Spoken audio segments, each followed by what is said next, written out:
ਸ੍ਰੀ ਵਾਹਿਗੁਰੂ ਸਾਹਿਬ ਜੀ। ਨਿਰਮਲ ਨੀਰ ਸੁਹਾਵਣਾ, ਸੁਬਰ ਸਰਵਰ ਕਵਲ ਫੁਲੰਦੇ। ਰੂਪ ਅਨੂਪ ਸਰੂਪ ਅਤ, ਗੰਧ ਸੁਗੰਧ ਹੋਏ ਮਹਿਕੰਦੇ। ਭਵਰਾਂ ਵਾਸਾ ਵੰਝ ਵਣ, ਖੋਜਹਿ ਏਕੋ ਖੋਜ ਲਹੰਦੇ। ਲੋਭ ਲੁਭਤ ਮਕਰੰਦ ਰਸ, ਦੂਰ ਦਿਸੰਤਰ ਆਏ ਮਿਲੰਦੇ। ਸੂਰਜ ਗਗਨ ਉਦੋਤ ਹੋਏ, ਸਰਵਰ ਕਵਲ ਧਿਆਨ ਧਰੰਦੇ। ਡੱਡੂ ਚਿੱਕੜ ਵਾਸ ਹੈ, ਕਵਲ ਸਿਆਣ ਨ ਮਾਣ ਸਕੰਦੇ। ਸਾਧ ਸੰਗਤ ਗੁਰ ਸ਼ਬਦ ਸੁਣ,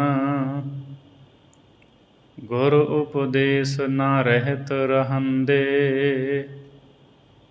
ਮਸਤਕ ਭਾਗ ਜਿਨ੍ਹਾਂ ਦੇ ਮੰਦੇ, ਮਸਤਕ ਭਾਗ ਜਿਨ੍ਹਾਂ ਦੇ ਮੰਦੇ। ਵਾਹਿਗੁਰੂ ਜੀ ਕਾ ਖਾਲਸਾ, ਵਾਹਿਗੁਰੂ ਜੀ ਕੀ ਫਤਿਹ। ਪਰਮ ਸਤਿਕਾਰਯੋਗ ਚਵਰ ਛਤਰ ਤਖਤ ਦੇ ਮਾਲਕ, ਦਸਾਂ ਪਾਤਸ਼ਾਹੀਆਂ ਦੀ ਜੋਤ ਗੁਰਗੱਦੀ 'ਤੇ ਬਿਰਾਜਮਾਨ ਧੰਨ ਧੰਨ ਸਤਿਗੁਰੂ ਸ੍ਰੀ ਗੁਰੂ ਗ੍ਰੰਥ ਸਾਹਿਬ ਮਹਾਰਾਜ ਜੀ ਦੀ ਪਵਿੱਤਰ ਹਜ਼ੂਰੀ ਦੇ ਅੰਦਰ ਹਾਜ਼ਰੀਆਂ ਭਰ ਰਹੀ ਗੁਰੂ ਰੂਪ ਸਾਧ ਸੰਗਤ ਜੀ, ਆਓ ਭਾਈ ਗੁਰਦਾਸ ਜੀ ਦੀਆਂ ਵਾਰਾਂ ਦੀ ਚੱਲ ਰਹੀ ਲੜੀਵਾਰ ਵਿਚਾਰ ਦੇ ਨਾਲ ਜੁੜੀਏ। 17ਵੀਂ ਵਾਰ ਦੇ ਵਿੱਚੋਂ ਆਪ ਜੀ ਨੇ ਦੂਸਰੀ ਪੌੜੀ ਦਾ ਪਾਠ ਸਰਵਣ ਕੀਤਾ ਹੈ। ਇਸ ਪੌੜੀ ਦੇ ਅੰਦਰ ਭਾਈ ਗੁਰਦਾਸ ਸਾਹਿਬ ਜੀ ਦ੍ਰਿਸ਼ਟਾਂਤ ਦੇ ਕੇ ਸਮਝਾਉਂਦੇ ਹੈ ਕਿ ਜਿਹੜੇ ਮਨਮੁਖ ਪੁਰਸ਼ ਹਨ ਉਹ ਡੱਡੂ ਵਰਗੇ ਹਨ।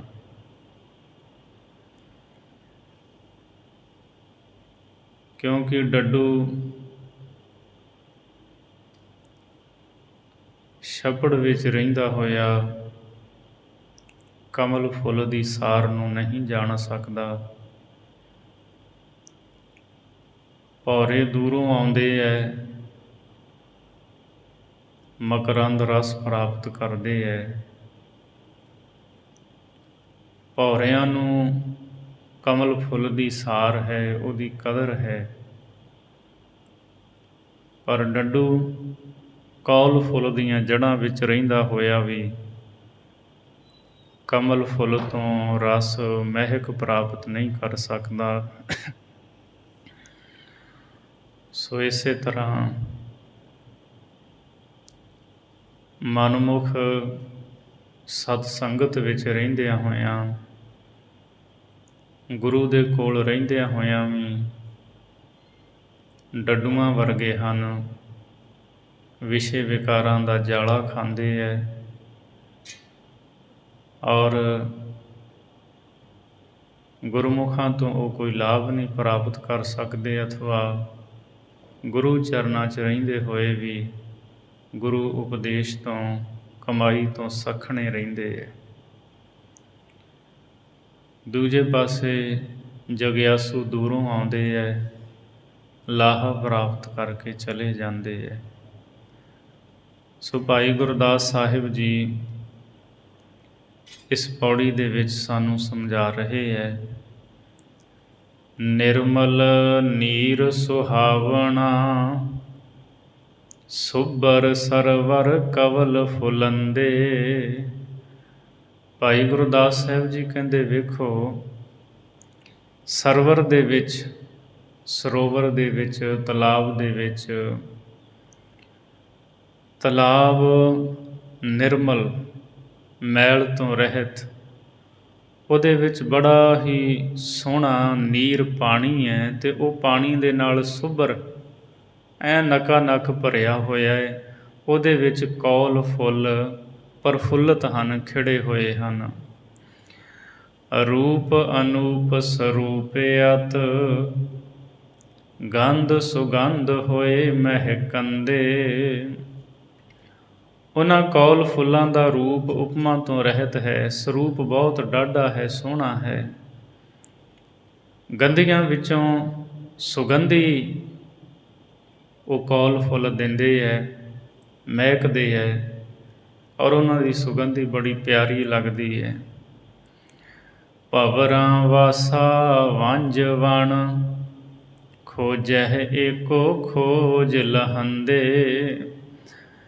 ਜਿਹੜੇ ਭੌਰੇ ਹਨ, ਵਾਂਸਾਂ ਦੇ ਜੰਗਲ ਦੇ ਵਿੱਚ ਉਹਨਾਂ ਦਾ ਨਿਵਾਸ ਹੁੰਦਾ ਹੈ, ਅਤੇ ਉਹ ਇੱਕ ਕੌਲ ਫੁੱਲ ਨੂੰ ਲੱਭਦੇ ਹੋਏ ਅਖੀਰ ਲੱਭ ਲੈਂਦੇ ਹੈ। ਚੰਗੀ ਤਰ੍ਹਾਂ ਭਾਲ ਕਰਦੇ ਹੋਏ ਅਤੇ ਉਸ ਤਲਾਬ ਦੇ ਵਿੱਚ ਆ ਜਾਂਦੇ ਆ ਜਿੱਥੇ ਕੌਲ ਫੁੱਲ ਖਿੜੇ ਹੋਏ ਹੈ। ਭਾਵੇਂ ਉਹ ਦੂਰ ਵਾਂਸਾਂ ਦੇ ਜੰਗਲ ਵਿੱਚ ਰਹਿੰਦੇ ਹੈ, ਪਰ ਫਿਰ ਵੀ ਇੱਕ ਨੂੰ, ਕੌਲ ਫੁੱਲ ਨੂੰ ਲੱਭਦੇ ਲੱਭਦੇ ਉਹ ਲੱਭ ਲੈਂਦੇ ਹੈ। ਲੋਭ ਲੁਭਤ ਮਕਰੰਦ ਰਸ, ਦੂਰ ਦਿਸੰਤਰ ਆਏ ਮਿਲੰਦੇ। ਭੌਰੇ ਜਿਹੜੇ ਹੈ ਉਹ ਕੌਲ ਫੁੱਲ ਦੇ ਮਕਰੰਦ ਰਸ ਦੇ ਲੋਭ ਦੇ ਵਿੱਚ ਲੁਭਾਏਮਾਨ ਹੋ ਜਾਂਦੇ ਹੈ। ਇਸੇ ਕਰਕੇ ਉਹ ਦੂਰ ਦੇਸ਼ ਤੋਂ ਆ ਕੇ ਕੌਲ ਫੁੱਲ ਨੂੰ ਮਿਲਦੇ ਹੈ। ਸੂਰਜ ਗਗਨ ਉਦੋਤ ਹੋਏ, ਸਰਵਰ ਕਵਲ ਧਿਆਨ ਧਰੰਦੇ। ਜਦੋਂ ਸੂਰਜ ਆਕਾਸ਼ ਦੇ ਵਿੱਚ ਉਦੈ ਹੁੰਦਾ ਹੈ, ਤਾਂ ਕੌਲ ਫੁੱਲ ਜਿਹੜੇ ਤਲਾਬ ਦੇ ਵਿੱਚ ਨੇ ਉਹ ਸੂਰਜ ਵੱਲ ਧਿਆਨ ਕਰਦੇ ਹੈ, ਸੂਰਜ ਦਾ ਧਿਆਨ ਧਰਦੇ ਹੈ, ਸੂਰਜ ਨੂੰ ਵੇਖ ਕੇ ਖਿੜਦੇ ਹੈ। ਡੱਡੂ ਚਿੱਕੜ ਵਾਸ ਹੈ, ਕਵਲ ਸਿਆਣ ਨ ਮਾਣ ਸਕੰਦੇ। ਭਾਈ ਗੁਰਦਾਸ ਜੀ ਕਹਿੰਦੇ, ਭੌਰੇ ਜਿਹੜੇ ਹੈ ਉਹ ਦੂਰੋਂ ਆ ਕੇ ਕੌਲ ਫੁੱਲ ਤੋਂ ਮਕਰੰਦ ਰਸ ਪ੍ਰਾਪਤ ਕਰਦੇ ਹੈ, ਪਰ ਜਿਹੜਾ ਡੱਡੂ ਹੈ ਉਹ ਚਿੱਕੜ ਵਿੱਚ ਵੱਸਦਾ ਹੈ, ਕੌਲ ਫੁੱਲ ਦੀਆਂ ਜੜ੍ਹਾਂ ਦੇ ਬਿਲਕੁਲ ਕੋਲ। ਡੱਡੂ ਚਿੱਕੜ ਵਾਸ ਹੈ, ਕਵਲ ਸਿਆਣ ਨਾ ਮਾਣ ਸਕੰਦੇ। ਪਰ ਉਹ ਕੌਲ ਫੁੱਲ ਦੀ ਪਛਾਣ ਕਰਕੇ ਉਹਦੀ ਮਹਿਕ ਸੁਗੰਧੀ ਨੂੰ ਨਹੀਂ ਮਾਣ ਸਕਦੇ। ਉਹ ਤਾਂ ਜਾਲਾ ਖਾਂਦੇ ਹੈ, ਪਾਣੀ ਦਾ ਬੂਰ ਉਹਦੇ ਵਿੱਚ ਹੀ ਲੱਗੇ ਰਹਿੰਦੇ ਹੈ। ਡੱਡੂਆਂ ਨੂੰ ਕੌਲ ਫੁੱਲ ਦੀ ਸਾਰ ਦਾ ਨਹੀਂ ਪਤਾ। ਇਸੇ ਤਰ੍ਹਾਂ ਸਾਧ ਸੰਗਤ ਗੁਰ ਸ਼ਬਦ ਸੁਣ, ਗੁਰ ਉਪਦੇਸ਼ ਨਾ ਰਹਿਤ ਰਹੰਦੇ। ਭਾਈ ਗੁਰਦਾਸ ਜੀ ਕਹਿੰਦੇ, ਜਿਵੇਂ ਕੌਲ ਫੁੱਲ ਦੀਆਂ ਜੜ੍ਹਾਂ ਵਿੱਚ ਰਹਿੰਦਾ ਹੋਇਆ ਡੱਡੂ ਕਮਲ ਫੁੱਲ ਦੀ ਸਾਰ ਨਹੀਂ ਜਾਣਦਾ, ਉਹਦੇ ਰਸ ਨੂੰ, ਉਹਦੀ ਮਹਿਕ ਨੂੰ, ਸੁਗੰਧੀ ਨੂੰ ਨਹੀਂ ਮਾਣ ਸਕਦਾ। ਇਸੇ ਤਰ੍ਹਾਂ ਜਿਹੜੇ ਮਨਮੁਖ ਲੋਕ ਹਨ ਉਹ ਸਾਧ ਸੰਗਤ ਦੇ ਵਿੱਚ ਰਹਿੰਦੇ ਹੈ, ਗੁਰੂ ਦਾ ਸ਼ਬਦ ਸੁਣ ਕੇ ਵੀ ਗੁਰੂ ਦੀ ਸਿੱਖਿਆ ਦੀ ਰਹਿਤ ਨਹੀਂ ਰੱਖਦੇ। ਜਿਵੇਂ ਡੱਡੂ ਤਲਾਬ ਵਿੱਚ ਹੈ, ਉਹਨੂੰ ਕੌਲ ਫੁੱਲ ਦੀ ਸਾਰ ਨਹੀਂ, ਭੌਰੇ ਦੂਰੋਂ ਆ ਕੇ ਲਾਭ ਪ੍ਰਾਪਤ ਕਰਦੇ ਹੈ। ਇਸੇ ਤਰ੍ਹਾਂ ਡੱਡੂਆਂ ਦੀ ਨਿਆਈ ਮਨਮੁਖ ਪੁਰਸ਼ ਸਾਧ ਸੰਗਤ ਵਿੱਚ ਵੱਸਦੇ ਹੋਏ ਵੀ, ਗੁਰੂ ਦਾ ਸ਼ਬਦ ਸੁਣ ਕੇ ਵੀ ਗੁਰੂ ਦੀ ਸਿੱਖਿਆ ਦੀ ਰਹਿਤ ਨੂੰ ਨਹੀਂ ਰੱਖਦੇ, ਖਾਲੀ ਰਹਿ ਜਾਂਦੇ ਹੈ।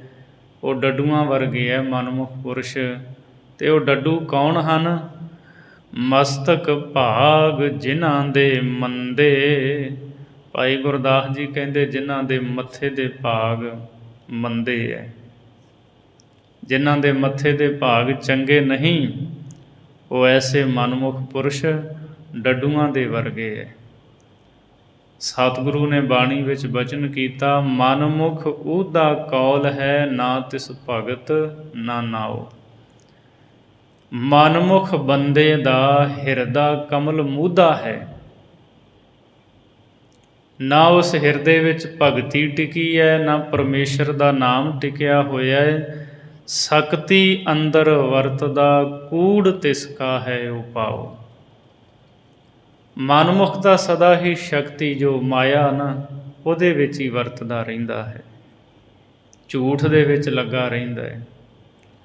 ਬਸ ਮਾਇਆ ਦੀ ਪ੍ਰਾਪਤੀ ਦੇ ਝੂਠੇ ਯਤਨ ਕਰਦਾ ਰਹਿੰਦਾ ਹੈ।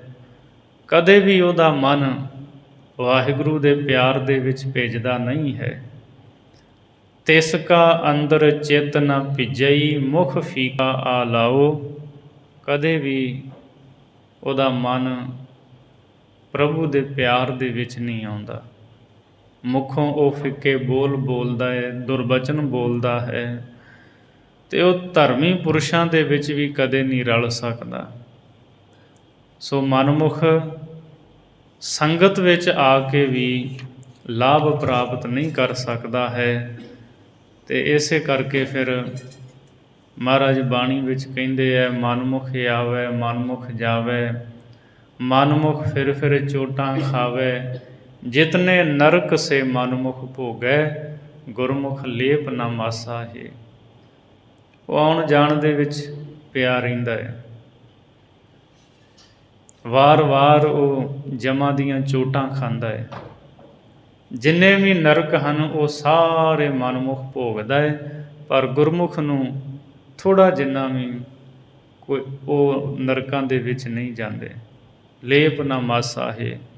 ਸੋ ਇਸੇ ਲਈ ਸਤਿਗੁਰੂ ਵਾਰ-ਵਾਰ ਗੁਰਮੁਖ ਬਣਨ ਦਾ ਉਪਦੇਸ਼ ਦਿੰਦੇ ਹੈ। ਮਨਮੁਖ ਦੇ ਕੋਲ ਸਿਰਫ ਕਰਨ ਵਾਸਤੇ ਗੱਲਾਂ ਹੀ ਹਨ, ਉਹਦੇ ਕੋਲ ਰਹਿਤ ਨਹੀਂ ਹੈ ਗੁਰੂ ਦੀ। ਮਨਮੁਖ ਕਥਨੀ ਹੈ ਪਰ ਰਹਿਤ ਨਾ ਹੋਈ, ਨਾਵਹੁ ਭੂਲੇ ਥਾਉ ਨਾ ਕੋਈ। ਉਹ ਨਾਮ ਤੋਂ ਭੁੱਲਿਆ ਹੋਇਆ ਹੈ, ਉਹਨੂੰ ਲੋਕ ਪਰਲੋਕ ਦੇ ਵਿੱਚ ਕੋਈ ਥਾਂ ਨਹੀਂ ਪ੍ਰਾਪਤ ਹੁੰਦੀ। ਮਨਮੁਖ ਸਦ ਹੀ ਕੂੜੋ ਬੋਲੇ, ਉਹ ਸਦਾ ਝੂਠ ਬੋਲਦਾ ਹੈ। ਬਿਖ ਬੀਜੈ ਬਿਖ ਖਾਏ, ਜ਼ਹਿਰ ਬੀਜਦਾ ਹੈ ਅਤੇ ਜ਼ਹਿਰ ਹੀ ਖਾਂਦਾ ਹੈ। ਵਿਸ਼ੇ ਵਿਕਾਰਾਂ ਨੂੰ ਬੀਜਦਾ ਹੈ, ਵਿਸ਼ੇ ਵਿਕਾਰਾਂ ਨੂੰ ਹੀ ਭੋਗਦਾ ਹੈ, ਦੁੱਖ ਭੋਗਦਾ ਹੈ। ਜਮ ਕਾਲ ਬਾਧਾ ਤ੍ਰਿਸ਼ਨਾ ਦਾਦਾ, ਬਿਨ ਗੁਰ ਕਵਣ ਛਡਾਏ। ਫਿਰ ਜਮ ਕਾਲ ਉਹਨੂੰ ਬੰਨ੍ਹ ਲੈਂਦਾ ਹੈ, ਤ੍ਰਿਸ਼ਨਾ ਦੇ ਵਿੱਚ ਸੜਿਆ ਹੁੰਦਾ ਹੈ ਮਨਮੁਖ। ਸਤਿਗੁਰੂ ਜੀ ਕਹਿੰਦੇ ਗੁਰੂ ਤੋਂ ਬਿਨਾਂ ਕੋਈ ਨਹੀਂ ਛੁਡਾ ਸਕਦਾ। ਗੁਰੂ ਹੀ ਹੈ ਜੋ ਵੱਡੀਆਂ ਰਹਿਮਤਾਂ ਕਰਦਾ ਹੈ ਅਤੇ ਜਮਾਂ ਤੋਂ ਛੁਡਾਉਣ ਵਾਲਾ ਹੈ, ਗੁਰੂ ਵਿਕਾਰਾਂ ਤੋਂ ਬਚਾਉਣ ਵਾਲਾ ਹੈ। ਆਪ ਤਾਂ ਡੁੱਬਦੇ ਹੀ ਹੈ ਮਨਮੁਖ, ਅਤੇ ਹੋਰਾਂ ਨੂੰ ਵੀ ਡੋਬਦੇ ਹੈ। ਅਗਿਆਨਤਾ ਦੇ ਵਿੱਚ ਸੁੱਤੇ ਰਹਿੰਦੇ ਆ। ਮਨਮੁਖ ਸੋਏ ਰਹੇ ਸੇ ਲੂਟੇ। ਮਹਾਰਾਜ ਕਹਿੰਦੇ ਆ ਉਹ ਸੁੱਤੇ ਰਹਿੰਦੇ ਹੈ, ਇਸੇ ਕਰਕੇ ਉਹਨਾਂ ਦੀ ਪੂੰਜੀ ਲੁੱਟੀ ਜਾਂਦੀ ਹੈ। ਔਰ ਗੁਰਮੁਖ ਸਾਬਤ ਭਾਈ ਹੈ, ਅਤੇ ਗੁਰਮੁਖ ਸਦਾ ਹੀ ਸਾਬਤ ਰਹਿੰਦੇ ਹੈ। ਭਾਈ ਗੁਰਦਾਸ ਜੀ ਕਹਿੰਦੇ ਮਨਮੁਖ ਡੱਡੂਆਂ ਵਰਗੇ। ਜਦੋਂ ਆਪਾਂ ਗੁਰੂ ਗ੍ਰੰਥ ਸਾਹਿਬ ਦੀ ਬਾਣੀ ਪੜ੍ਹਦੇ ਹਾਂ ਤਾਂ ਮਾਰੂ ਰਾਗ ਦੇ ਵਿੱਚ ਪਹਿਲੇ ਪਾਤਸ਼ਾਹ ਗੁਰੂ ਨਾਨਕ ਸਾਹਿਬ ਦਾ ਸ਼ਬਦ ਹੈ, ਕਿਉਂਕਿ ਭਾਈ ਗੁਰਦਾਸ ਸਾਹਿਬ ਨੇ ਗੁਰਬਾਣੀ ਦੀ ਹੀ ਵਿਆਖਿਆ ਕੀਤੀ ਹੈ। ਗੁਰੂ ਨਾਨਕ ਸਾਹਿਬ ਜੀ ਕਹਿੰਦੇ ਨੇ, ਦਾਦਰ ਤੂੰ ਕਬਹਿ ਨਾ ਜਾਨਸ ਰੇ। ਦਾਦਰ ਕਹਿੰਦੇ ਡੱਡੂ ਨੂੰ, ਐ ਡੱਡੂ ਤੂੰ ਇਹ ਗੱਲ ਕਦੀ ਨਹੀਂ ਜਾਣਦਾ, ਤੂੰ ਕਦੇ ਸਮਝ ਨਹੀਂ ਸਕਦਾ। ਪਾਖਸ ਸੇਬਾਲ ਬਸਸ ਨਿਰਮਲ ਜਲ, ਅੰਮ੍ਰਿਤ ਨਾ ਲਖਸਰੇ। ਉੱਥੇ ਮਨਮੁਖ ਰੂਪ ਡੱਡੂ ਨੂੰ ਕਿਹਾ ਹੈ ਕਿ ਤੂੰ ਵਿਸ਼ੇ ਵਿਕਾਰਾਂ ਦੇ ਜਾਲੇ ਖਾਂਦਾ ਹੈ ਅਤੇ ਸਾਧ ਸੰਗਤ ਰੂਪੀ ਨਿਰਮਲ ਜਲ ਦੇ ਵਿੱਚ ਵੀ ਰਹਿਣਾ ਹੈ। ਅੰਮ੍ਰਿਤ ਨਾ ਲਖਸਰੇ, ਤੈਨੂੰ ਅੰਮ੍ਰਿਤ ਦੀ ਸਾਰ ਨਹੀਂ ਹੈ, ਤੈਨੂੰ ਅੰਮ੍ਰਿਤ ਦੀ ਕਦਰ ਨਹੀਂ ਹੈ। ਜਿਵੇਂ ਡੱਡੂ ਕੌਲ ਫੁੱਲ ਦੀਆਂ ਜੜ੍ਹਾਂ ਵਿੱਚ ਰਹਿੰਦਾ ਹੋਇਆ ਉਹਨੂੰ ਕੌਲ ਫੁੱਲ ਦੀ ਸਾਰ ਨਹੀਂ, ਇਸੇ ਤਰ੍ਹਾਂ ਮਨਮੁਖ ਸੰਗਤ ਦੇ ਵਿੱਚ ਰਹਿੰਦਾ ਹੋਇਆ ਵੀ ਉਹਨੂੰ ਗੁਰੂ ਦੀ ਕਦਰ ਨਹੀਂ ਹੈ, ਗੁਰੂ ਦੀ ਸਾਰ ਨਹੀਂ ਹੈ। ਨਾਮ ਅੰਮ੍ਰਿਤ ਨੂੰ ਗੁਰੂ ਦੇ ਪਾਸੋਂ ਪ੍ਰਾਪਤ ਨਹੀਂ ਕਰਦਾ। ਐਬ ਤਨ ਚਿਕੜੋ ਇਹੋ ਮਨ ਮੀੜ ਕੋ, ਕਮਲ ਕੀ ਸਾਰ ਨਹੀਂ ਮੂਲ ਪਾਈ। ਸਾਹਿਬ ਨੇ ਸ੍ਰੀ ਰਾਗ ਵਿੱਚ ਫਰਮਾਇਆ, ਮਹਾਰਾਜ ਕਹਿੰਦੇ ਵੇਖੋ ਇਹ ਜਿਹੜਾ ਮਨ ਹੈ ਬੰਦੇ ਦਾ, ਇਹ ਮੀੜ ਕੋ ਮੇਂਢਕ ਡੱਡੂ ਹੈ, ਕਮਲ ਕੀ ਸਾਰ ਨਹੀਂ ਮੂਲ ਪਾਈ। ਅਤੇ ਇਹਨੇ ਕਮਲ ਫੁੱਲ ਦੀ ਸਾਰ ਰਤਾ ਹੀ ਨਹੀਂ ਪ੍ਰਾਪਤ ਕੀਤੀ। ਗੁਰੂ ਦੀ ਕਦਰ ਇਸ ਨੇ ਨਹੀਂ ਜਾਣੀ ਹੈ। ਸੋ ਮਨਮੁਖ ਡੱਡੂਆਂ ਵਰਗੇ ਹੈ ਅਤੇ ਗੁਰਮੁਖ ਭੌਰਿਆਂ ਵਰਗੇ ਹੈ। ਦੂਰੋਂ ਚੱਲ ਕੇ ਆਉਂਦੇ ਹੈ ਅਤੇ ਕੌਲ ਫੁੱਲ ਤੋਂ ਰਸ ਮਕਰੰਦ ਰਸ ਪ੍ਰਾਪਤ ਕਰਦੇ ਹੈ। ਅਤੇ ਐਸੇ ਗੁਰਮੁਖਾਂ ਦੀ ਹੀ ਲੋਕ ਪ੍ਰਲੋਕ ਦੇ ਵਿੱਚ ਸ਼ੋਭਾ ਹੁੰਦੀ ਹੈ। ਇਹ ਸੰਸਾਰ ਏਕ ਤਲਾਬ ਹੈ ਅਤੇ ਜਿਹੜੀ ਬ੍ਰਹਮ ਸੱਤਾ ਹੈ ਨਾ, ਸਾਰਿਆਂ ਥਾਵਾਂ 'ਤੇ ਬ੍ਰਹਮ ਦਾ ਵਾਸਾ, ਇਹ ਨਿਰਮਲ ਜਲ ਹੈ। ਅਤੇ ਇਸ ਨਿਰਮਲ ਜਲ ਦੇ ਨਾਲ ਇਹ ਜਗਤ ਰੂਪੀ ਤਲਾਬ ਨਕਾ ਨਕ ਬਿਲਕੁਲ ਉੱਤੋਂ ਤੱਕ ਭਰਿਆ ਹੋਇਆ ਹੈ। ਹਰ ਥਾਂ 'ਤੇ ਉਹਦਾ ਵਾਸਾ ਹੈ। ਅਤੇ ਗੁਰਮੁਖ ਜਿਹੜੇ ਹੈ ਇਹ ਕੌਲ ਰੂਪ ਹਨ ਅਤੇ ਮਨਮੁਖ ਮੰਦਭਾਗੀ ਡੱਡੂ ਹਨ। ਅਤੇ ਗੁਰੂ ਸੂਰਜ ਹੈ। ਗੁਰਮੁਖ ਕਮਲ ਗੁਰੂ ਸੂਰਜ ਦਾ ਧਿਆਨ ਧਰਦੇ ਹੈ। ਜਿਵੇਂ ਕਮਲ ਸੂਰਜ ਦਾ ਧਿਆਨ ਧਰਦਾ, ਇਸੇ ਤਰ੍ਹਾਂ ਗੁਰਮੁਖ ਗੁਰੂ ਦਾ ਧਿਆਨ ਧਰਦੇ ਹੈ।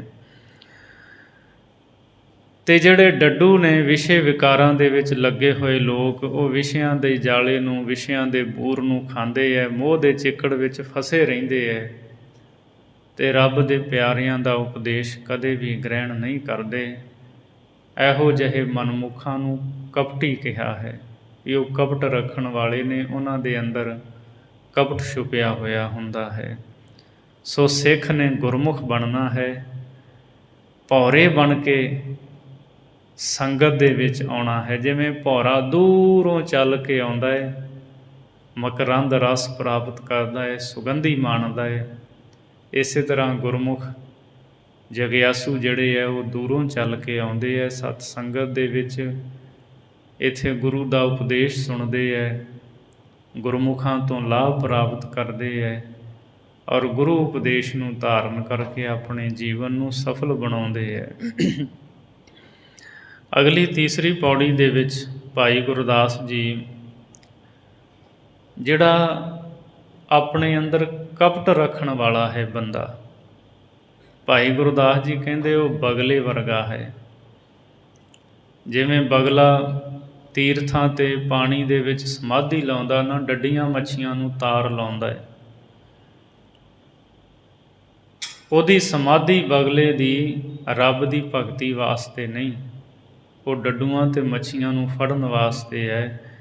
ਇਸੇ ਤਰ੍ਹਾਂ ਜਿਹੜੇ ਪਖੰਡੀ ਹੁੰਦੇ ਨੇ ਨਾ, ਕਪਟ ਕਰਨ ਵਾਲੇ, ਤੀਰਥਾਂ 'ਤੇ ਜਾ ਕੇ ਉਹਨਾਂ ਦੀ ਲਾਈ ਸਮਾਧੀ ਵੀ ਉਹਨਾਂ ਬਗਲਿਆਂ ਵਰਗੀ ਹੈ। ਉਹ ਲੋਕਾਂ ਨੂੰ ਫਸਾਉਂਦੇ ਹੈ, ਭਰਮ ਜਾਲ ਵਿੱਚ ਫਸਾਉਂਦੇ ਹੈ। ਤੀਰਥ ਪੁਰਬ ਸੰਜੋਗ ਲੋਗ, ਚਹੁ ਕੁੰਡਾਂ ਦੇ ਆਏ ਜੁੜੰਦੇ। ਭਾਈ ਗੁਰਦਾਸ ਜੀ ਕਹਿੰਦੇ ਤੀਰਥਾਂ ਦੇ ਪੁਰਬ ਦੇ ਸੰਬੰਧ ਕਰਕੇ ਚੌਹਾਂ ਕੁੰਟਾਂ ਦੇ ਲੋਕ ਤੀਰਥਾਂ 'ਤੇ ਆ ਕੇ ਜੁੜਦੇ ਹੈ। ਚਾਰ ਵਰਨ ਛੇ ਦਰਸ਼ਨਾ, ਨਾਮ ਦਾਨ ਇਸ਼ਨਾਨ ਕਰਨ ਦੇ।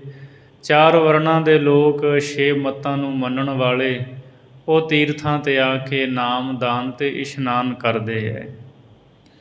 ਜਪ ਤਪ ਸੰਜਮ ਹੋਮ ਜਗ, ਵਰਤ ਨੇਮ ਕਰ ਵੇਦ ਸੁਣੰਦੇ।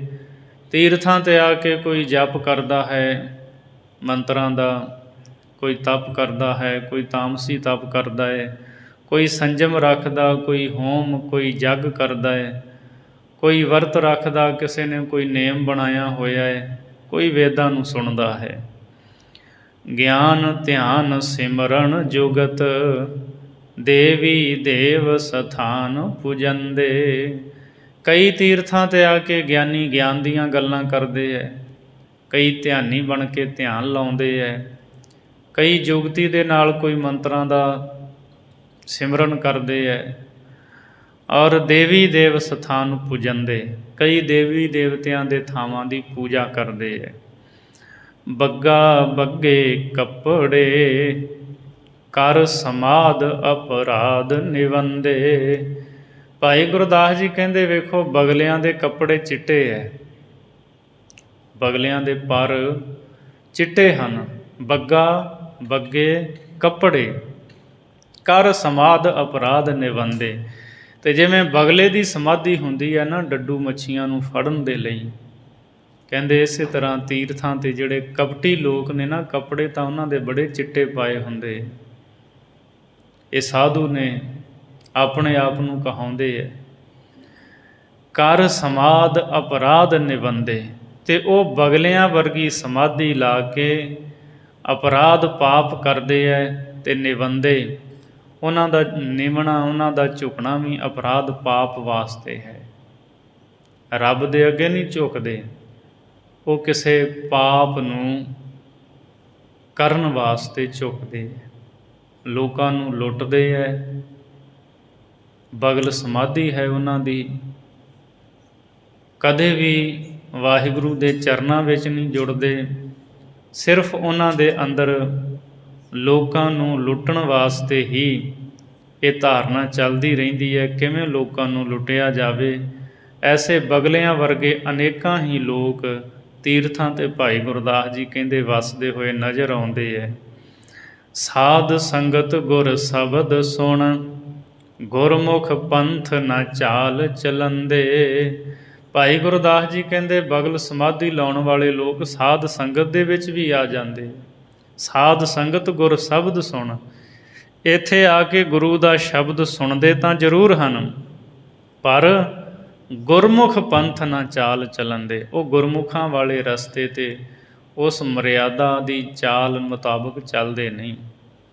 ਉਹਨਾਂ ਦੀ ਵੀ ਬਗਲ ਸਮਾਧੀ ਹੀ ਹੈ ਸੰਗਤ ਦੇ ਵਿੱਚ, ਕਿਉਂਕਿ ਗੁਰੂ ਦੇ ਉਪਦੇਸ਼ ਨੂੰ ਸੁਣ ਲੈਂਦੇ ਹੈ ਅਤੇ ਫਿਰ ਉਹਦੇ ਮੁਤਾਬਕ ਚੱਲਦੇ ਨਹੀਂ ਹਨ।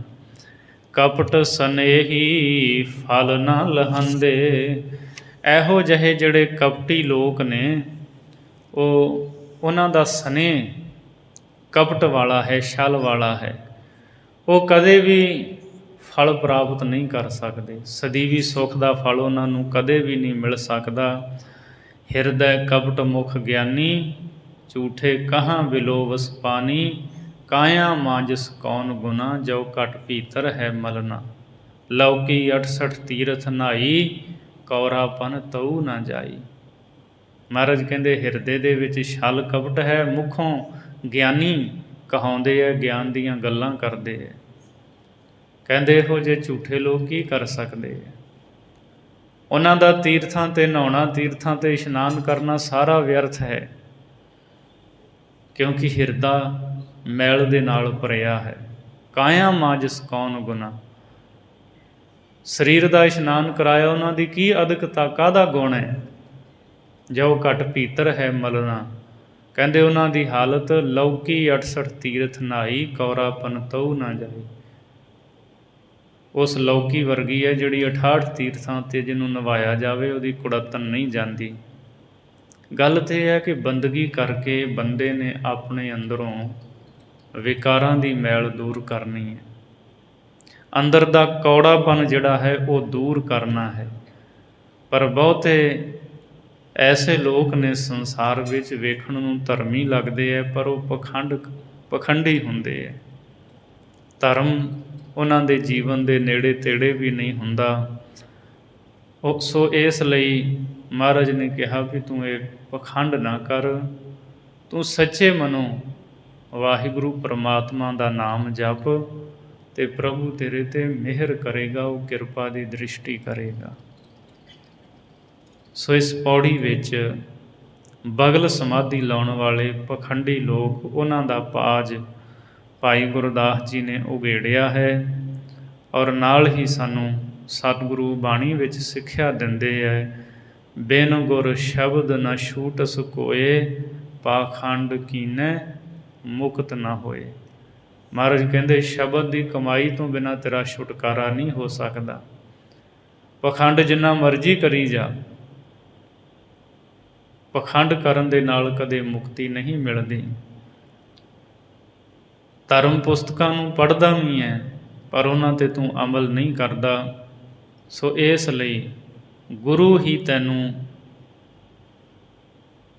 ਗਿਆਨ ਦੀ ਦਾਤ ਬਖਸ਼ੇਗਾ, ਤੈਨੂੰ ਸੋਝੀ ਆਵੇਗੀ ਅਤੇ ਤੂੰ ਆਪਣੇ ਜੀਵਨ ਨੂੰ ਸਫਲ ਬਣਾ ਸਕੇਗਾ।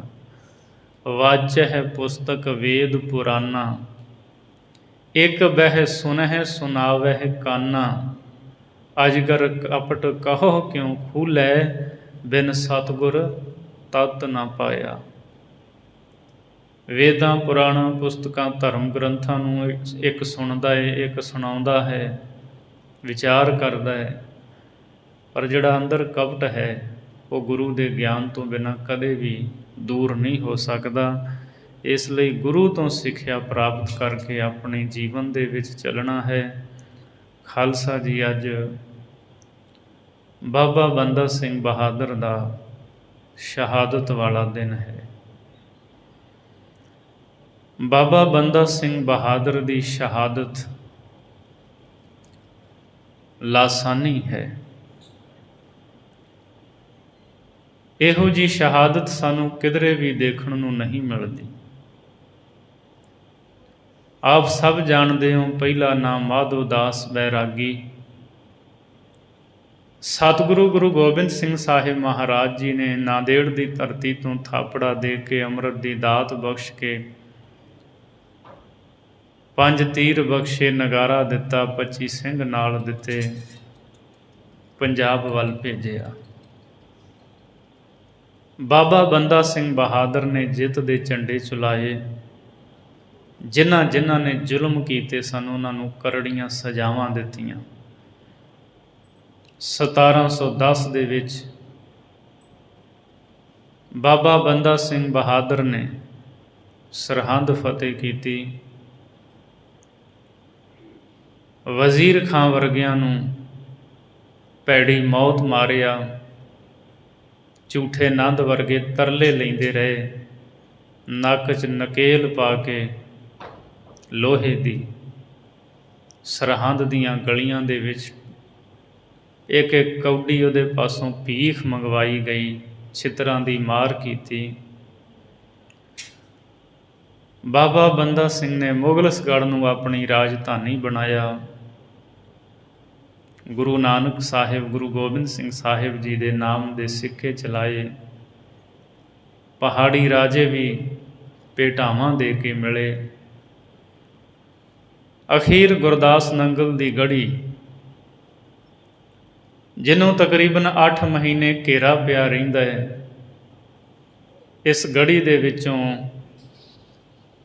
200 ਤੋਂ 300 ਸਿੰਘ ਬਾਬਾ ਬੰਦਾ ਸਿੰਘ ਬਹਾਦਰ ਦੇ ਸਮੇਤ ਗ੍ਰਿਫਤਾਰ ਕਰ ਲਏ ਜਾਂਦੇ ਹੈ। ਉਧਰ ਦਿੱਲੀ ਤਖਤ ਦਾ ਬਾਦਸ਼ਾਹ ਹੈ ਫਰਖਸ਼ੀਅਰ, ਕਿਉਂਕਿ 1713 ਦੇ ਵਿੱਚ ਬਹਾਦਰ ਸ਼ਾਹ ਦੀ ਮੌਤ ਹੋ ਜਾਂਦੀ ਹੈ। ਫਰਖਸ਼ੀਅਰ ਬਹੁਤ ਵੱਡੀ ਫੌਜ ਬਾਬਾ ਬੰਦਾ ਸਿੰਘ ਬਹਾਦਰ ਨੂੰ ਗ੍ਰਿਫਤਾਰ ਕਰਨ ਵਾਸਤੇ ਬਾਬਾ ਜੀ ਦੇ ਪਿੱਛੇ ਲਾਈ ਰੱਖਦਾ ਹੈ। ਸੰਨ 1715 ਦਸੰਬਰ ਦੇ ਵਿੱਚ ਬਾਬਾ ਬੰਦਾ ਸਿੰਘ ਬਹਾਦਰ ਨੂੰ ਸਾਥੀਆਂ ਸਮੇਤ ਗੁਰਦਾਸ ਨੰਗਲ ਦੀ ਗੜ੍ਹੀ ਵਿੱਚੋਂ ਗ੍ਰਿਫਤਾਰ ਕਰ ਲਿਆ ਜਾਂਦਾ ਹੈ। ਪਹਿਲਾਂ ਲਾਹੌਰ ਲਿਆਂਦਾ ਜਾਂਦਾ ਹੈ।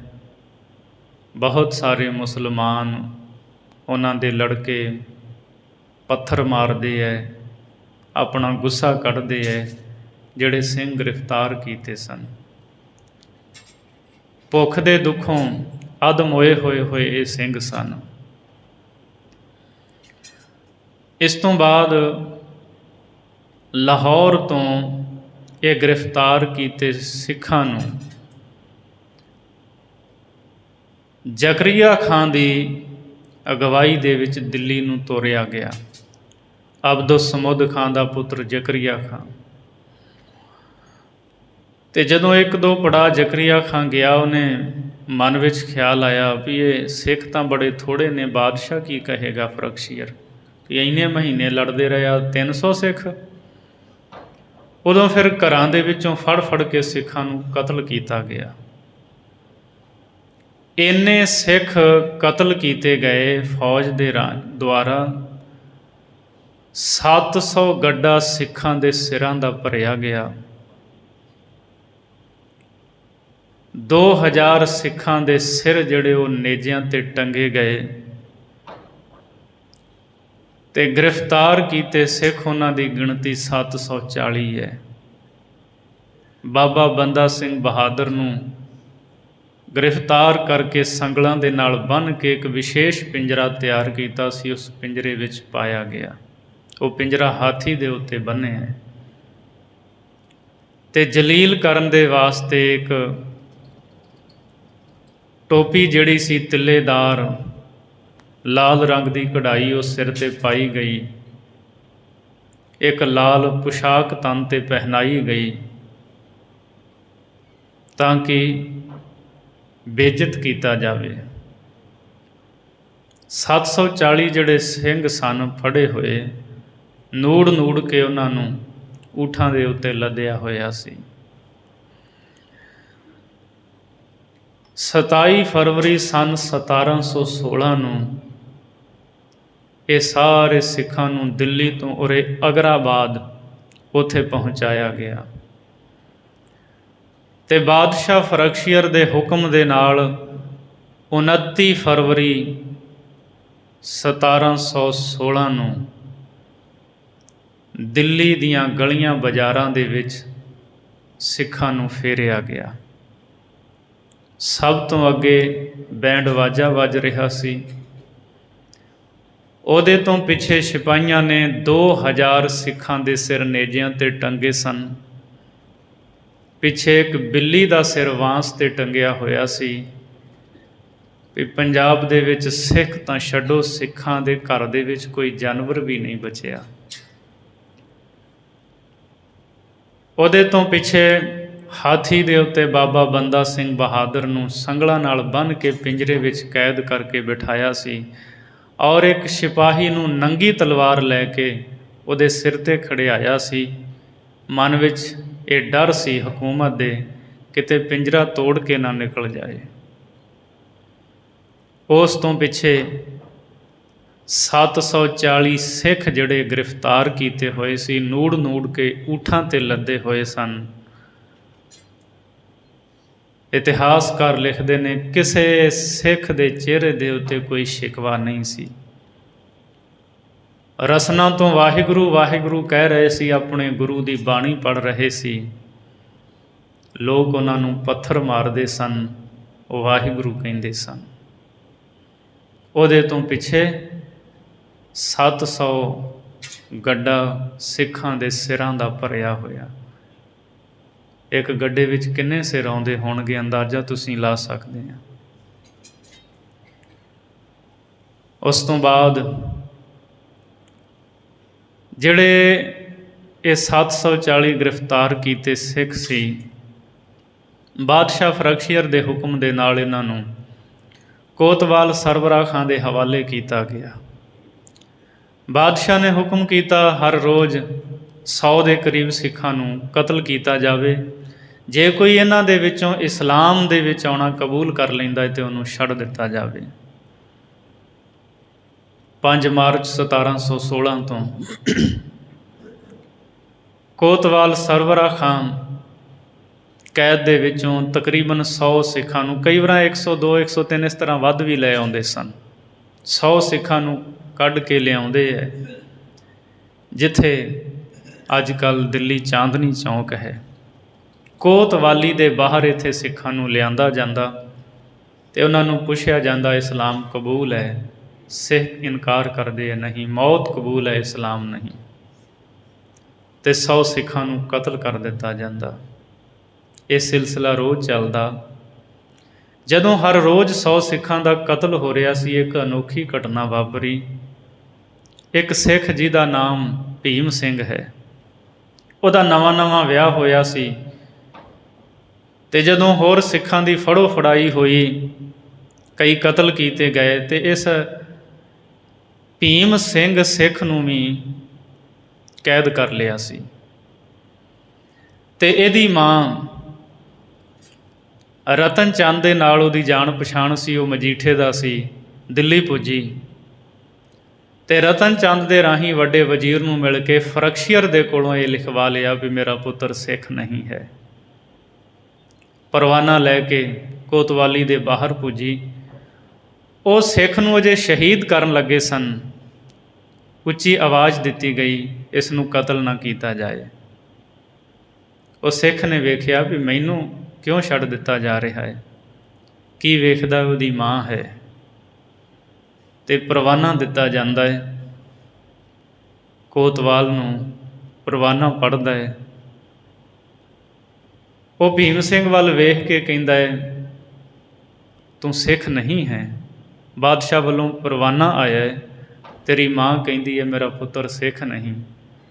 ਇੰਨੀ ਦ੍ਰਿੜਤਾ, ਇੰਨਾ ਜਜ਼ਬਾ ਸੀ ਉਸ ਸਿੱਖ ਦੇ ਵਿੱਚ, ਕਹਿੰਦਾ ਮੇਰੀ ਮਾਂ ਝੂਠ ਬੋਲਦੀ ਹੈ। ਉਹਨੇ ਮਾਂ ਵੱਲ ਤੱਕਿਆ, ਮਾਂ ਤੂੰ ਮੈਨੂੰ ਜਨਮ ਦਿੱਤਾ, ਪਰ ਸਿੱਖੀ ਮੈਨੂੰ ਮੇਰੇ ਗੁਰੂ ਗੋਬਿੰਦ ਸਿੰਘ ਸਾਹਿਬ ਜੀ ਨੇ ਬਖਸ਼ੀ ਹੈ, ਮੈਂ ਸਿੱਖੀ ਤੋਂ ਦੂਰ ਨਹੀਂ ਹੋ ਸਕਦਾ।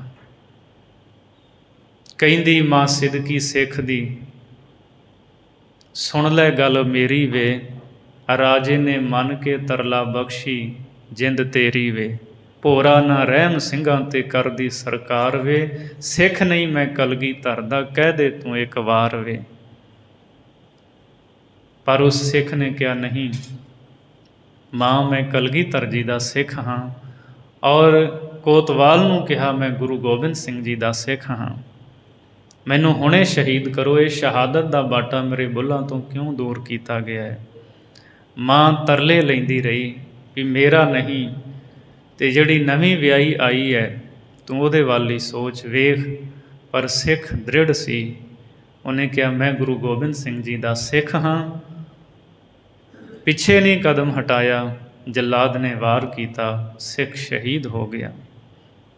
5 ਮਾਰਚ ਤੋਂ ਲੈ ਕੇ 12 ਮਾਰਚ ਸੰਨ 1716 ਤੱਕ ਬਾਬਾ ਬੰਦਾ ਸਿੰਘ ਬਹਾਦਰ ਦੇ ਨਾਲ ਗ੍ਰਿਫਤਾਰ ਕੀਤੇ ਹੋਏ ਨਾ ਸਿੱਖਾਂ ਨੂੰ ਮੌਤ ਦੇ ਘਾਟ ਉਤਾਰ ਦਿੱਤਾ ਗਿਆ। ਕਿਸੇ ਇੱਕ ਵੀ ਸਿੱਖ ਨੇ ਮੁਸਲਮਾਨ ਹੋਣਾ ਪ੍ਰਵਾਨ ਨਹੀਂ ਕੀਤਾ। ਕਿਸੇ ਇੱਕ ਸਿੱਖ ਨੇ ਇਹ ਗੱਲ ਨਹੀਂ ਕਹੀ ਮੈਂ ਆਪਣੇ ਕੇਸ ਕਤਲ ਕਰਵਾਵਾਂਗਾ, ਇੱਕ ਸਿੱਖ ਵੀ ਨਹੀਂ। ਉਸ ਤੋਂ ਬਾਅਦ ਬਾਬਾ ਬੰਦਾ ਸਿੰਘ ਬਹਾਦਰ, ਉਹਦਾ 4 ਸਾਲ ਦਾ ਪੁੱਤਰ ਅਜੈ ਸਿੰਘ, ਉਹਦੀ ਚੰਬੇ ਵਾਲੀ ਧਰਮ ਪਤਨੀ, ਇੱਕ ਗੋਲੀ, ਉਹਦੇ ਨਾਲ 17 ਸਾਥੀ ਹੋਰ ਨੇ ਜਿਹੜੇ ਉਹਦੇ ਮੁੱਖ ਜਰਨੈਲ ਸਨ। ਦਿੱਲੀ ਗ੍ਰਿਫਤਾਰ ਕਰਕੇ ਰੱਖਿਆ ਗਿਆ। 3 ਮਹੀਨੇ ਇਹਨਾਂ ਸਾਰਿਆਂ ਦੇ ਉੱਤੇ ਬਹੁਤ ਵੱਡਾ ਤਸ਼ੱਦਦ ਕੀਤਾ ਗਿਆ। ਮਾਰਚ ਤੋਂ ਲੈ ਕੇ ਅਪ੍ਰੈਲ, ਮਈ ਤੇ ਜੂਨ 3 ਮਹੀਨੇ ਵੱਡਾ ਤਸ਼ੱਦਦ ਕੀਤਾ। ਉਹ ਇਸ ਲਈ ਵੀ ਬੰਦਾ ਸਿੰਘ ਬਹਾਦਰ ਇਹ ਦੱਸੇ ਵੀ ਖਜ਼ਾਨਾ ਕਿੱਥੇ ਰੱਖਿਆ, ਕਿੱਥੇ ਕਿੱਥੇ ਦੱਬਿਆ ਹੈ। ਪਰ ਬਾਬਾ ਬੰਦਾ ਸਿੰਘ ਬਹਾਦਰ ਨੇ ਕੁਛ ਨਹੀਂ ਦੱਸਿਆ। ਅਖੀਰ ਬਾਦਸ਼ਾਹ ਫਰਕਸ਼ੀਅਰ ਦੇ ਹੁਕਮਾਂ ਦੇ ਨਾਲ ਬਾਬਾ ਬੰਦਾ ਸਿੰਘ ਬਹਾਦਰ ਨੂੰ 9 ਜੂਨ 1716 ਵਾਲੇ ਦਿਨ ਤਸੀਹੇ ਦੇ ਦੇ ਕੇ ਕਤਲ ਕਰਨ ਦਾ ਹੁਕਮ ਕੀਤਾ ਗਿਆ। ਬਖਤਿਆਰ ਕਾਕੀ, ਖਵਾਜਾ ਬਖਤਿਆਰ ਕਾਕੀ ਦੀ ਦਰਗਾਹ ਦੇ ਕੋਲ ਲਿਆਂਦਾ ਗਿਆ। ਉੱਥੇ ਬਾਦਸ਼ਾਹ ਬਹਾਦਰ ਸ਼ਾਹ, ਉਹਦੀ ਕਬਰ ਦੇ ਦੁਆਲੇ ਬਾਬਾ ਬੰਦਾ ਸਿੰਘ ਬਹਾਦਰ ਨੂੰ ਘੁਮਾਇਆ ਗਿਆ, ਤਾਂ ਕਿ ਬਹਾਦਰ ਸ਼ਾਹ ਬੰਦਾ ਸਿੰਘ ਬਹਾਦਰ ਨੂੰ ਗ੍ਰਿਫਤਾਰ ਕਰਨਾ ਚਾਹੁੰਦਾ ਸੀ, ਇੱਦਾਂ ਹੀ ਮਰ ਗਿਆ ਵੀ ਉਹਦੀ ਆਤਮਾ ਨੂੰ ਕੋਈ ਸ਼ਾਂਤੀ ਮਿਲੇ। ਬਾਬਾ ਬੰਦਾ ਸਿੰਘ ਬਹਾਦਰ ਨੂੰ ਫਰਕਸ਼ੀਅਰ ਨੇ ਪੁੱਛਿਆ, ਤੂੰ ਕਿਸ ਮੌਤ ਮਰਨਾ ਚਾਹੁੰਦਾ ਹੈ? ਤੇ ਬੰਦਾ ਸਿੰਘ ਬਹਾਦਰ ਦਾ ਜਵਾਬ ਸੀ, ਜਿਹੜੀ ਮੌਤ ਬਾਦਸ਼ਾਹ ਆਪ ਚਾਹੁੰਦਾ ਹੈ ਉਸ ਮੌਤੇ ਮੈਨੂੰ ਮਾਰੇ। ਉਸੇ ਮੌਤ ਫਿਰ ਇਹ ਫਰਕਸ਼ੀਅਰ ਵੀ ਮਰਿਆ ਸੀ। ਸੈਯਦ ਭਰਾਵਾਂ ਨੇ ਇਹਨੂੰ ਫੜ ਕੇ ਨਾ ਫਰਕਸ਼ੀਅਰ ਦੀਆਂ ਅੱਖਾਂ ਕੱਢ ਦਿੱਤੀਆਂ ਸਨ ਤੇ ਮਾਰ ਮੁਕਾਇਆ ਸੀ। ਬਾਬਾ ਬੰਦਾ ਸਿੰਘ ਬਹਾਦਰ ਨੂੰ ਜੱਲਾਦ ਆਏ ਜਲਾਦ ਨੇ ਇੱਕ ਛੁਰਾ ਤੇਜ਼ ਤਿੱਖੀ ਧਾਰ ਵਾਲਾ ਉਹ ਬਾਬਾ ਬੰਦਾ ਸਿੰਘ ਬਹਾਦਰ ਵੱਲ ਸੁੱਟਿਆ, ਪਿੰਜਰੇ 'ਚੋਂ ਬਾਹਰ ਕੱਢਿਆ। ਉਹਦਾ ਇੱਕ ਸੱਜਾ ਹੱਥ ਖੋਲ੍ਹਿਆ ਗਿਆ ਤੇ ਕਿਹਾ, ਜੇ ਬੰਦਾ ਸਿੰਘ ਜੇ ਤੂੰ ਇੰਨਾ ਹੀ ਬਹਾਦਰ ਹੈ ਤੇ ਇਹ ਤੇਰਾ 4 ਸਾਲ ਦਾ ਪੁੱਤਰ ਅਜੈ ਸਿੰਘ ਆ ਲੈ, ਇਸ ਖੰਜਰ ਦੇ ਨਾਲ ਆਪਣੇ ਪੁੱਤਰ ਦੇ ਸੀਨੇ ਵਿੱਚ ਵਾਰ ਕਰ, ਵੇਖਦੇ ਹਾਂ ਤੇਰੀ ਕਿੰਨੀ ਕੁ ਬਹਾਦਰਤਾ ਹੈ।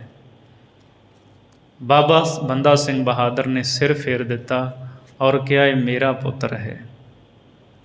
ਦੁਸ਼ਮਣ ਦਾ ਪੁੱਤਰ ਵੀ 4 ਸਾਲਾਂ ਦਾ ਮੇਰੇ ਸਾਹਮਣੇ ਹੋਵੇ, ਇਹ ਕੰਮ ਮੈਂ ਤਾਂ ਵੀ ਨਹੀਂ ਕਰਾਂਗਾ। ਖਾਲਸਾ ਮਜ਼ਲੂਮਾਂ 'ਤੇ ਵਾਰ ਨਹੀਂ ਕਰਦਾ, ਬੀਬੀ ਤੇ ਬੱਚੇ 'ਤੇ ਵਾਰ ਨਹੀਂ ਕਰਦਾ। ਜਲਾਦ ਨੇ ਕਿਹਾ, ਜੇ ਤੂੰ ਨਹੀਂ ਕਰੇਂਗਾ ਤੇ ਮੈਂ ਕਰਾਂਗਾ। ਬੰਦਾ ਸਿੰਘ ਬਹਾਦਰ ਜੀ ਕਹਿੰਦੇ, ਜੀ ਸਦਕੇ ਬਾਬਾ ਬੰਦਾ ਸਿੰਘ ਬਹਾਦਰ ਨੂੰ ਡੁਲਾਉਣ ਵਾਸਤੇ ਵੀ ਇਹ ਡੋਲ ਜਾਏ, ਉਹਨਾਂ ਦੇ ਸਾਹਮਣੇ 4 ਸਾਲ ਦੇ ਪੁੱਤਰ ਅਜੈ ਸਿੰਘ ਉਹਦੇ ਸੀਨੇ ਵਿੱਚ ਖੰਜਰ ਦੇ ਨਾਲ ਵਾਰ ਕੀਤਾ। ਉਹਦਾ ਦਿਲ ਕੱਢ ਕੇ ਬਾਬਾ ਬੰਦਾ ਸਿੰਘ ਬਹਾਦਰ ਦੇ ਮੂੰਹ ਦੇ ਵਿੱਚ ਤੁੰਨਣ ਦਾ ਯਤਨ ਕੀਤਾ। ਉਹਦੀਆਂ ਆਂਦਰਾਂ ਦਾ ਹਾਰ ਬਾਬਾ ਬੰਦਾ ਸਿੰਘ ਦੇ ਗਲ ਵਿੱਚ ਪਾਇਆ, ਪਰ ਧੰਨ ਗੁਰੂ ਕਾ ਸਿੱਖ ਅਡੋਲ ਰਿਹਾ।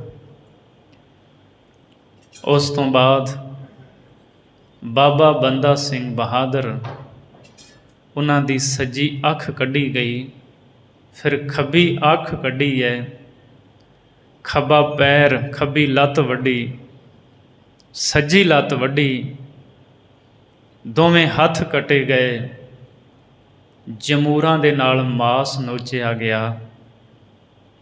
ਇਸ ਤਰ੍ਹਾਂ ਕਰੜੇ ਤਸੀਹੇ ਦੇ ਕੇ 9 ਜੂਨ ਸੰਨ 1716 ਨੂੰ ਬਾਬਾ ਬੰਦਾ ਸਿੰਘ ਬਹਾਦਰ ਨੂੰ ਦਿੱਲੀ ਮਹਿਰੌਲੀ ਵਿਖੇ ਖਵਾਜਾ ਬਖਤਿਆਰ ਕਾਕੀ ਦੀ ਦਰਗਾਹ ਕੋਲ ਸ਼ਹੀਦ ਕਰ ਦਿੱਤਾ ਗਿਆ। ਅਗਲੇ ਦਿਨ ਜਿਹੜੇ ਉਹਦੇ ਸਾਥੀ ਸਨ, ਉਹਨਾਂ ਸਾਰਿਆਂ ਨੂੰ ਸ਼ਹੀਦ ਕੀਤਾ ਗਿਆ। ਬਾਬਾ ਬੰਦਾ ਸਿੰਘ ਬਹਾਦਰ ਦੀ ਸ਼ਹਾਦਤ ਅਦੁੱਤੀ ਹੈ। ਅੱਜ ਉਹਨਾਂ ਦਾ ਸ਼ਹਾਦਤ ਵਾਲਾ ਦਿਨ ਹੈ।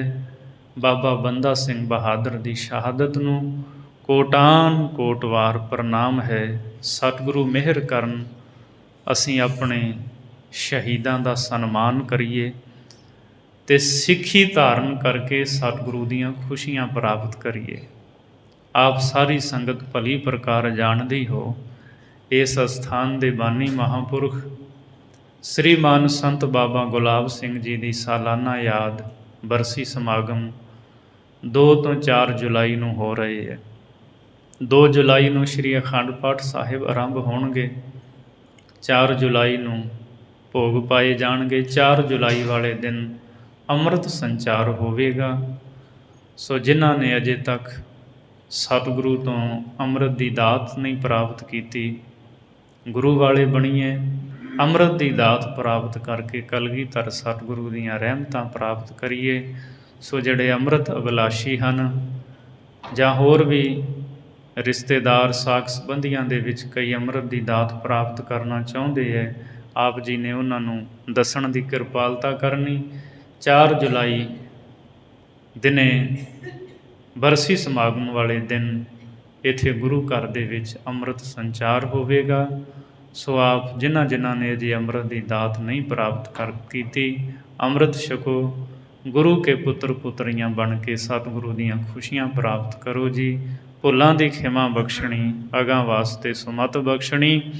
ਸਾਧ ਸੰਗਤ ਗੁਰ ਸ਼ਬਦ ਸੁਣ, ਗੁਰਮੁਖ ਪੰਥ ਨਾ ਚਾਲ ਚਲੰਦੇ, ਕਪਟ ਸਨੇਹੀ ਫਲ ਨਾ ਲਹੰਦੇ। ਵਾਹਿਗੁਰੂ ਜੀ ਕਾ ਖਾਲਸਾ, ਵਾਹਿਗੁਰੂ ਜੀ ਕੀ ਫਤਿਹ।